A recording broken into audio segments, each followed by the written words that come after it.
देखिए latest episodes बिल्कुल ad free.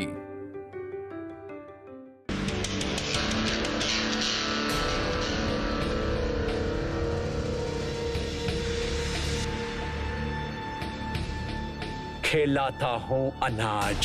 साहब, ये दिमाग लेकिन महेश का ही है। उसने क्या किया है, गांव के सब घर से चावल इकट्ठा करके इस गोदाम में भर दिए हैं। सुनो साहब, हम लोग किसान हैं।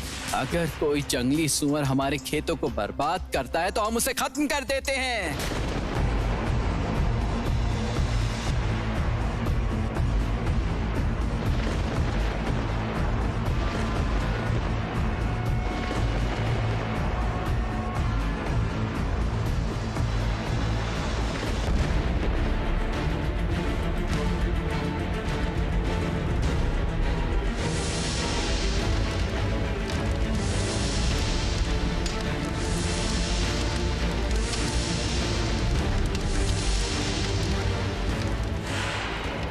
अब सब भूखा मरेगा। जल्दी जाओ और सब गांव वालों को बोलो, इस सब के पीछे महेश और दुर्गा है। मैं कुछ नहीं भूलता, इसका बदला मैं लेकर रहूंगा। दुर्गा और उसका पति मेरी आश्रय में रहेंगे। ये इन लोगों को छूने की भी कोशिश ना करें। इन्हें अभी जाने के लिए कहो।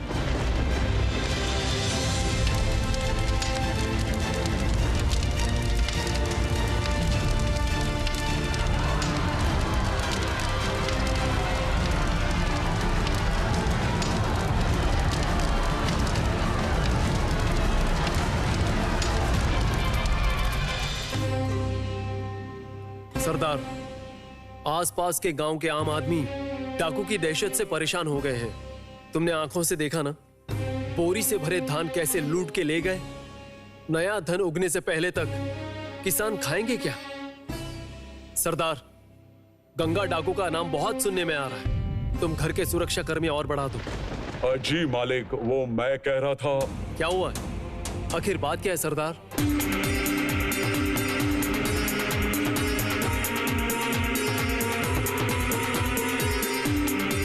दरअसल यहाँ बहुरानी को मुंह बंद रखने के लिए कहा है। क्या कहा? बहू रानी ने किसे रहने की अनुमति दी थी? मैंने दी थी। तुम जाओ सरदार। भाभी, रानी ने किसे रहने की अनुमति दी थी? देवर जी आप ही कुछ कीजिए। मेरे तो डर से हाथ पैर ठंडे पड़ गए हैं। हुआ ये कि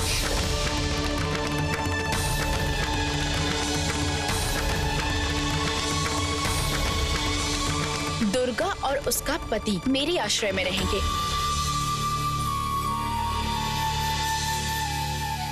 मैं अभी चलती हूँ देवर जी, और तुम्हें जो सही लगे तुम वही करना।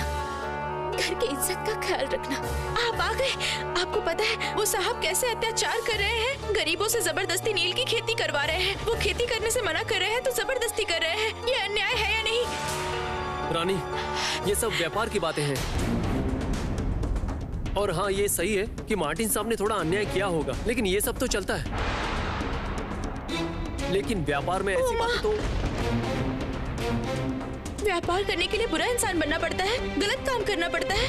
आपने सही कहा था, वो साहब अच्छे आदमी नहीं है। वो सामने से अच्छे बनते हैं पर उनके मन के अंदर जहर है। मैं भी यकीन नहीं करती थी जब तक मैंने उन्हें दुर्गा और महेश को ले जाते हुए नहीं देखा।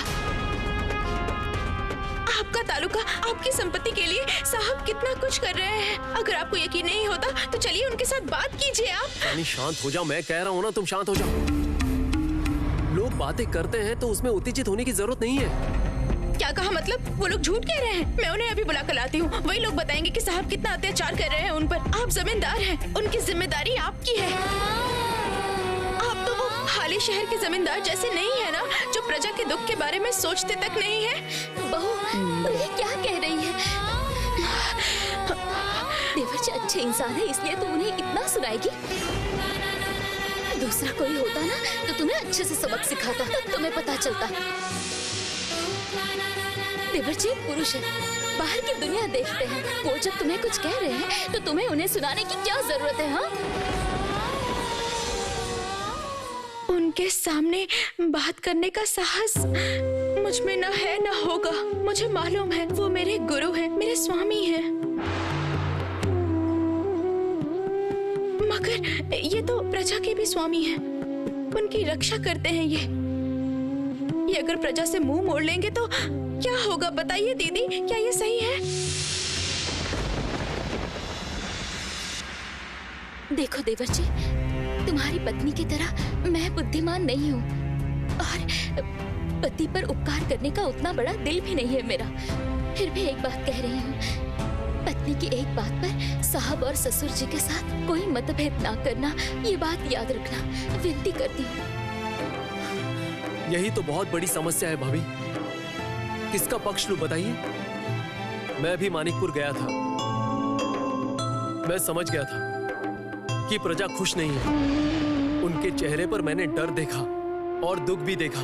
मैं अगर मार्टिन साहब के विरुद्ध जाता हूं तो व्यापार में बहुत बड़ा नुकसान हो जाएगा। इसीलिए मुझे निश्चय करना ही पड़ेगा और चुप रहा नहीं जा सकता।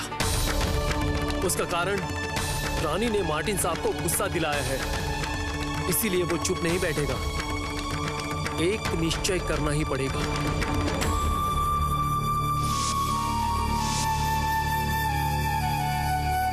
छोटे मालिक, मार पीट कर, घर जलाकर, अनाज लूटकर हमें नील की खेती करने पर मजबूर किया जाता है। सब समझ रहा हूं, लेकिन एक बात कहूं, तुम नील की खेती क्यों नहीं करना चाहते? नील में फायदा तो बहुत है। छोटे मालिक, मेरी बात से हर कोई सहमत नहीं हो पाता, फिर भी कह रहा हूं, धान नहीं उगाएंगे तो हम खाएंगे क्या?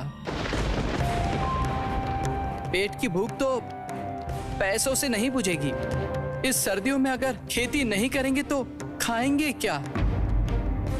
ये नील का पौधा सर्वनाश का पौधा है मालिक, राक्षस है ये। जिस जमीन पर नील की खेती होती है उस पर दूसरी फसल नहीं होती। नील की पैदावार से जमीन बर्बाद हो जाती है। लेकिन क्या ये बात सारे किसानों को पता है? पता है, पर मानने को कोई तैयारी नहीं है। सब डरते हैं, कहते हैं जमीन में या तो खाद कम डाला गया है या तो पानी सही से नहीं दिया गया है। सब बेकार की बातें हैं छोटे मालिक। छोटे मालिक, आप पैसों की बातें कर रहे हैं। पिछले साल जो लागत लगी है उसके भी पैसे मिलने अभी भी बाकी हैं। एक भी रुपया नहीं मिला।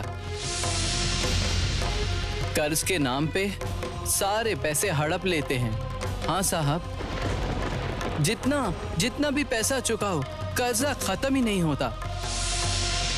कर्जे की क्या बात करें, सूद ही नहीं चुका पाते। इसी तरह बस कर्जे में डूब जाते हैं छोटे मालिक। छोटे मालिक, छोटे मालिक, आप ही हमारे माई बाप हो। आप कैसे भी कुछ कीजिए छोटे मालिक। ये अत्याचार अब हम और नहीं सह पाएंगे, और नहीं सह पाएंगे। क्या करूं अब मैं? एक और प्रजा का दुख दर्द और दूसरी और विशाल मुनाफा। मैं कौन सी तरफ जाऊं?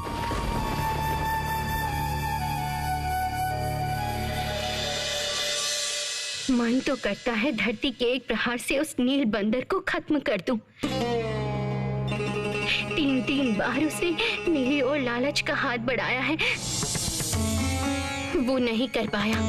चंपा, कमला, गांव की हर लड़की उसकी लालच का शिकार बनी, लेकिन किसी ने कुछ नहीं कहा। और आज वो मुंशी पता नहीं कैसे लड़कियों को फंसाता है। मैंने तो स्पष्ट तरीके से कह दिया, जान दे दूंगी लेकिन अपना धर्म नहीं दूंगी।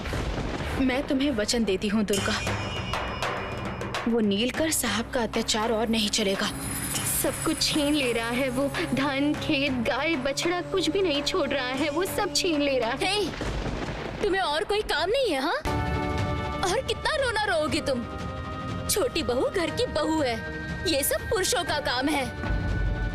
इसमें छोटी बहू क्या करेगी? जाओ वहाँ जाकर देखो कोई काम है क्या। जाओ घर के काम करो, जाओ जाओ।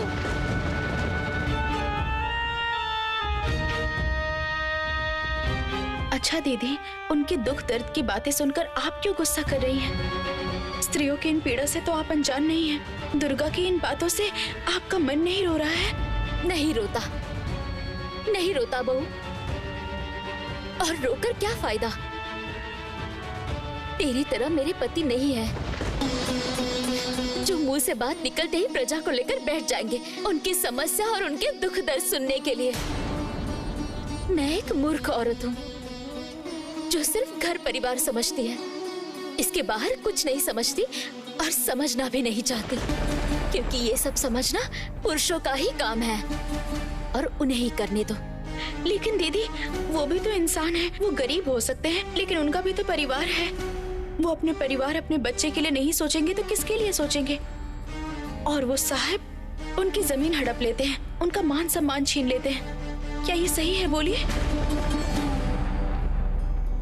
और उनकी बातें हम नहीं सुनेंगे तो कौन सुनेगा? बोलिए। और लड़कियों का दुख तो लड़कियां ही समझेंगी ना। बताइए, आपको तो अच्छे से पता होगा लड़कियों को अपमान होने पर कितना दुख होता है, कितनी तकलीफ होती है। वाह वाह बहू, बहुत अच्छी बात कही। मेरी आँख खुल गई और तूने मुझे दिखाई दिया कि इस संसार में मेरी क्या जगह है। दीदी रहने दे। मैं इस परिवार में सिर्फ तेरी दया पर पल रही हूँ, यह मैं अच्छे से समझ गई। नहीं तो मुझे काशी वृंदावन के लोगों का झूठा खाना खाकर जिंदा रहना पड़ता। दीदी, दुख दर्द की बातें करना तो मुझे शोभा नहीं देता। ओ दीदी, ये सब क्या बोल रही हैं आप? पागल हो गई हैं क्या? पागल होती तो बच जाती मैं। कम से कम अपमान के इस दुख को तो शायद भूल जाती। लेकिन मैं अगर भूलना भी चाहूँ तो तू मुझे भूलने नहीं देगी, नहीं देगी। मुझे पता है कुछ ना कुछ बहाने से तू मुझे शांत करा ही देगी, बार बार शांत कराएगी। दीदी दीदी दीदी, मेरी बात तो सुनिए।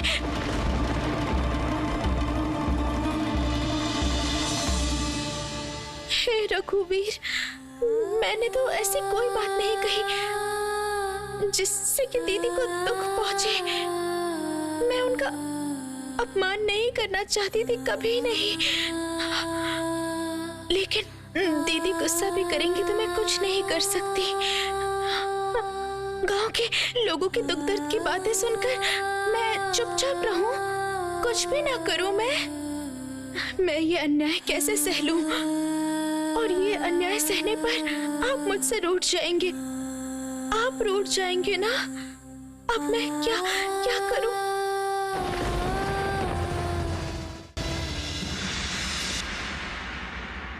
मुनीम, तुम मेरे साथ टेंट में चलो, तुम्हारे साथ कुछ बात करनी है। जी हुजूर। हुजूर, आ रहा है, वो आ रहा है हुजूर। अरे कौन आ रहा है? आप जिसे ढूंढ रहे थे, गंगा डाकू।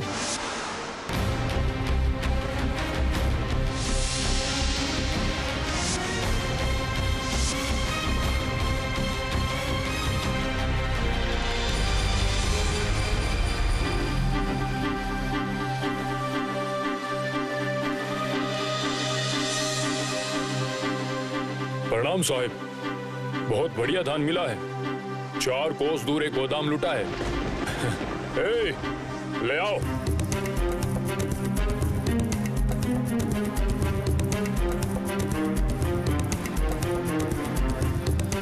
अपने लोगों से बोलिए कि आपकी कोठी में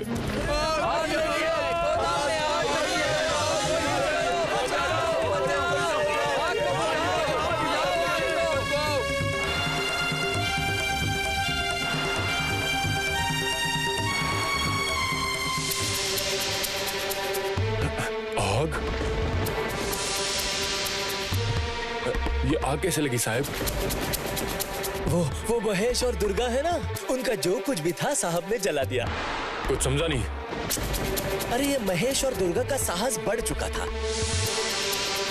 खुद तो नील की खेती नहीं कर रहे थे, ऊपर से गांव के लोगों को खेती करने से भड़का रहे थे।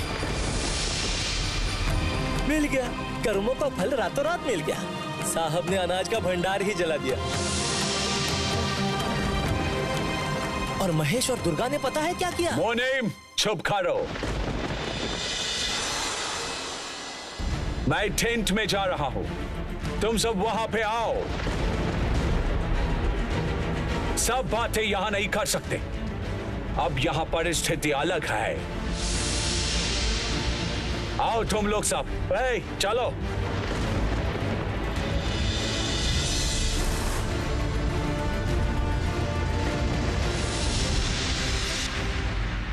खत्म हो गया, खत्म हो गया, सब कुछ खत्म हो गया।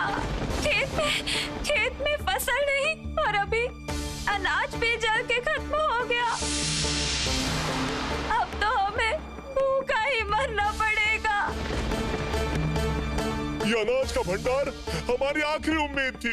महेश ने ठीक कहा था, वो मार्टिन हमें इंसान नहीं समझता, वो हमें जानवर समझता है। साहब के कहने पर हमने जमीन पर नील की खेती की, अनाज का एक भी दाना जमीन पे नहीं बोया। फिर भी साहब ने हमारा हक छीन लिया। ये काम साहब ने किया है, ऐसा तुम कैसे कह सकते हो? साहब के बारे में जाने बिना ही तुम कुछ भी कह रहे हो। अब और एक शब्द भी बोला तो जाने कुछ नहीं कह रहा हूँ, प्रमाण है। देखो साहब के घोड़े के पैरों के निशान।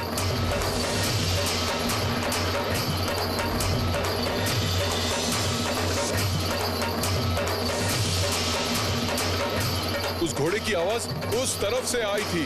क्यों? सुनी थी ना? सुनी थी। इतनी रात को साहब यहाँ क्या कर रहे थे? तुम लोगों को शक नहीं होता?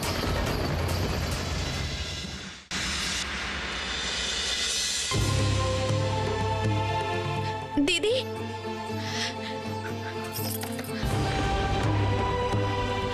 दीदी, ओ दीदी, दीदी, ओ दीदी, दरवाजा खोलो ना दीदी, खोलो। दीदी, ओ दीदी, विश्वास करो दीदी, मैं उस तरीके से बात नहीं कहना चाह रही थी। एक बार दरवाजा खोलो। ओ दीदी, मैं क्या आपको कभी दुख पहुंचा सकती हूँ दीदी? कभी दुख दे सकती हूँ आपको? ओ दीदी, आप मुझे मारो, आप मुझे मार लो, लेकिन एक बार दरवाजा खोल दो दीदी।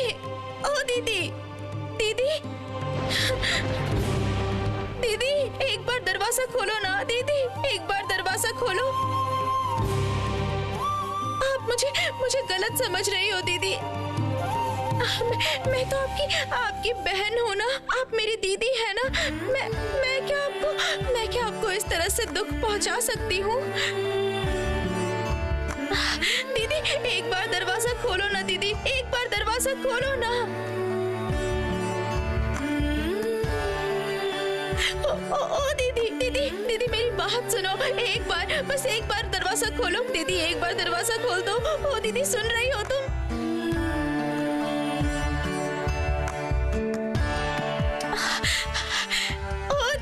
दीदी, सुन रही हो मेरी बात? दरवाजा खोलो ना दीदी, दरवाजा खोलो ना दीदी।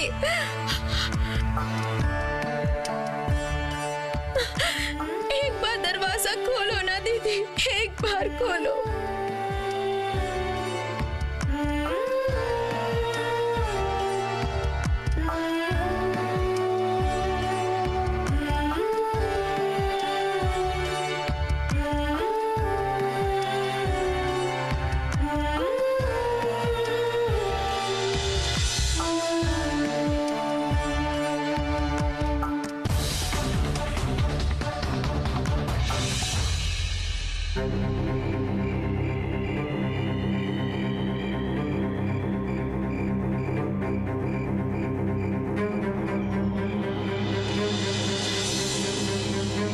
प्रणाम हुजूर। गंगा, तुम्हें अब मेरा एक काम करना होगा। हुक्म कीजिए हुजूर। महेश और दुर्गा दोनों नील उत्पादन के खिलाफ है। उन दोनों को यहाँ लेकर आओ। वो दोनों कहाँ हैं, किसी को पता है हुजूर? गंगा डाकू के हाथ से उन्हें कोई नहीं बचा सकता। वो दोनों किसी और जमींदार के घर जाकर छुप गए हैं, उस मोकिमपुर की रानी माँ के घर में। क्या मतलब? नहीं हुजूर, आप साहब से कह दीजिए उस घर से किसी को ले आना मेरे बस की बात नहीं है। अरे तू क्या बोल रहा है? कहाँ खड़ा है, कुछ तो ख्याल कर।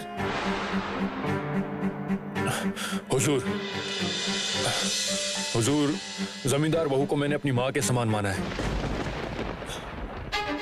आप गंगा से प्राण मांगो तो गंगा दे देगा, लेकिन रानी माँ के साथ बेईमानी नहीं कर सकता। माँ वो कहां से आ गई? उस राजचंद्र की वाइफ गंगा की माँ कैसे हो गई?